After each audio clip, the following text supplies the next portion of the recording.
It's Jefferson Knapp here. I was in Summerland Public School in Ewing, Nebraska, and it is so cold. It's still cold. Actually, that was Stromsburg, Nebraska.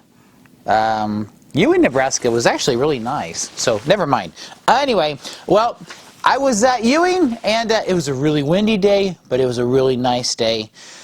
You have a very nice school, Summerland. It's pretty new, but I did a story, a Jefferson story time, so we're going to do another. All right, so Summerland Public School in Ewing, Nebraska, which was a really cool school. They gave me 3 things. All right, a bobcat, because I believe their mascot is a bobcat, a rodeo, and I believe they probably have some rodeos up around there, and a tractor, and I know I saw a tractor or a 1,000 on my way there.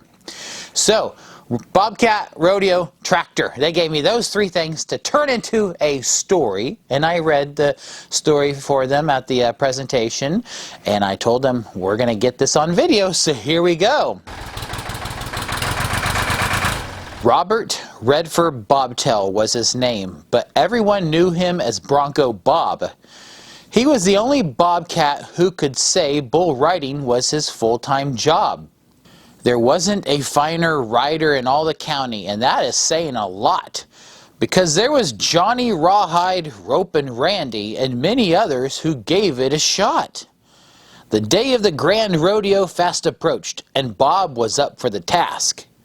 Everybody he'd run into on the street never hesitated to ask, "Are you going to ride the iron ox this time?" You see, there was one thing Bob always feared. He never had a problem riding big mean bulls, but this is going to sound a little weird. There was an old rusty tractor that was uncontrollable that no bull rider could ride. Every attempt to tame the contraption ended up with a rider on his side.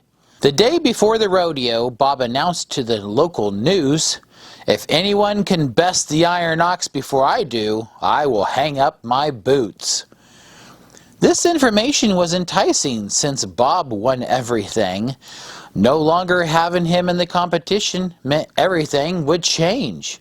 But Bob had a different motive and knew the temptation would be too great.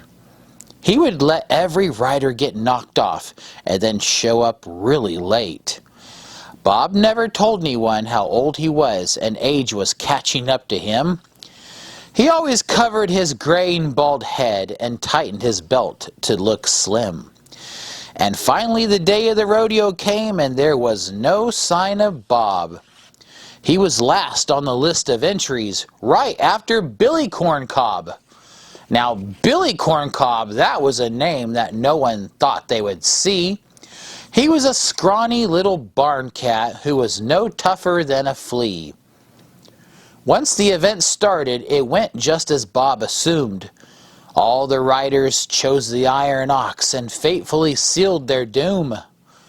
One by one the riders bucked off the janky tractor with a mind of its own. It amused all the kittens sitting in the stands as they licked on their ice cream cones. Bronco Bob was feeling confident, but there was just one contender remaining.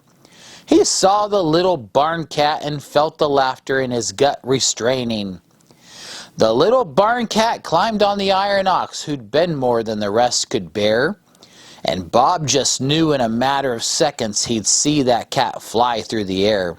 Billy Corncob quickly kicked his hind paws and the tractor started to go. And in those few seconds that everyone watched, the bucking tractor started to slow. It came to a halt, and Billy proudly hopped up on the iron ox's gas tank. That was now empty due to Billy's claws giving the gas line a good yank. The crowd all cheered, and Bob couldn't believe it. He'd been bested and let out a sigh. He took off his boots, loosened his belt, and waved his last goodbye. The old cat walked off into the sunset. There was now a new kid in town. And years later, there was a rumor that Bob had become a rodeo clown. The end. Alrighty.